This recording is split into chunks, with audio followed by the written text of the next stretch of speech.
கிரகங்களுடைய வலிமையின்மையும் குழந்தை பிறப்பும் அப்படின்றதுக்கு தான் பார்க்க போகிறோம். பொதுவாக குழந்தை அப்படின்னாலே குருவுக்கு ஓடிடுவோம்.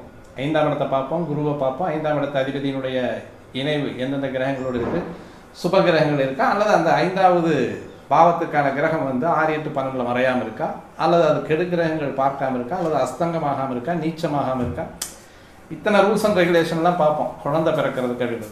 பொதுவாக ஒரு மனிதனுடைய வாழ்க்கையில் குழந்தை பேர், வீடு பேர் அப்படின்னு சொல்லக்கூடியது அது கடைசியில்.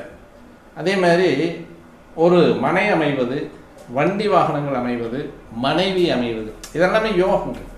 அதனால தான் 1, 5, 9 அப்படின்னு சொல்லக்கூடிய முக்கியமான பாவங்களில் அந்த 1ஆம் பாவம்ன்றது தன்னை வைத்து, 5ஆம் பாவம் அப்படின்றது தனக்கு பிறக்கக்கூடிய குழந்தைகளை வச்சு, 9ஆம் பாவம் அப்படின்னு சொல்லக்கூடியது நமக்கு வாய்க்கக்கூடிய அனைத்து நன்மைகளையும், அதாவது அந்த